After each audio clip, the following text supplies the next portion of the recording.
Welcome back for another Monster Hunter video. Today we will be going over the Rajang experience. Alright, so this video is about the Gold Lion, the monster destruction incarnate, Rajang. So Rajang is a somewhat rare monster, debuting in Monster Hunter 2. And aside from that rarity, they're unfortunate for everything they stumble across because they can be found pretty much anywhere. Rajang is known for its special transformations that it undergoes when it goes into its rage mode.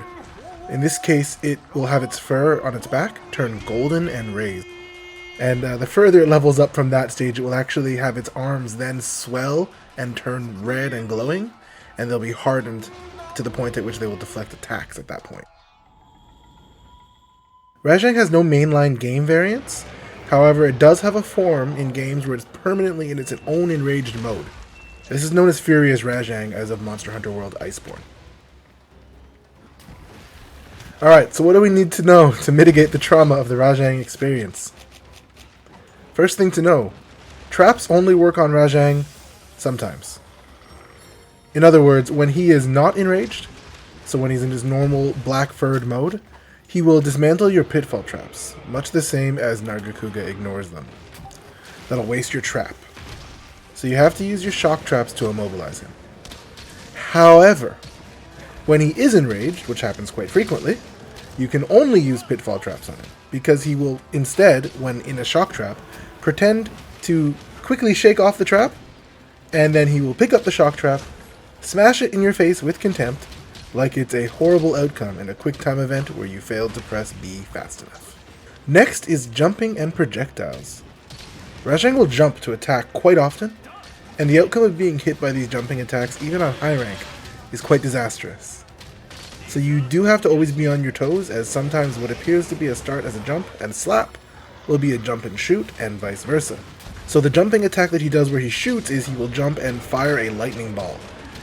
In previous difficulties where it wasn't just high rank, he would shoot up to 3 lightning balls, so that may come in the future.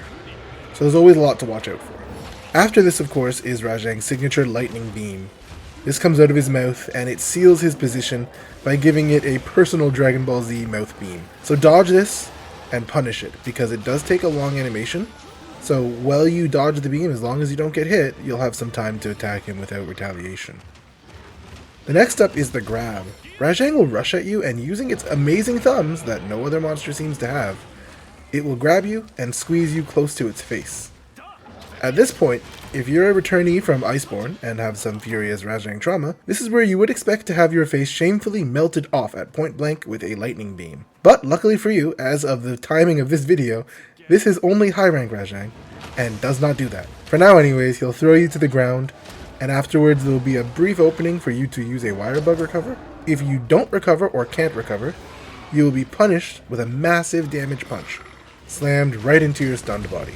This shame is a necessary part of the Rajang experience. Finally, we do have the rage mode to deal with. While Rajang is enraged, everything becomes harder. His arms literally become hardened and deflect attacks, and unfortunately his arms make up most of his hitbox. Just like every other monster in their rage modes, he attacks much more frenzied and frequently. Luckily, there's hope. A really tiny hope, dangling from his muscular behind. If you break Rajang's tail, it will remove his furious state. So if you are able to, that's where you want to aim. However, it's quite a small hitbox. You'll kind of feel like playing pin the tail on the donkey. So it's not always worth it if you think you can damage through his rage duration. But that's it for my comments on Rajang. I hope you guys enjoyed the information in this video, and good luck with your Rajang hunts. If you guys need any additional help, please leave some comments down below, and I'll try to answer them as quickly as possible. Thanks for watching.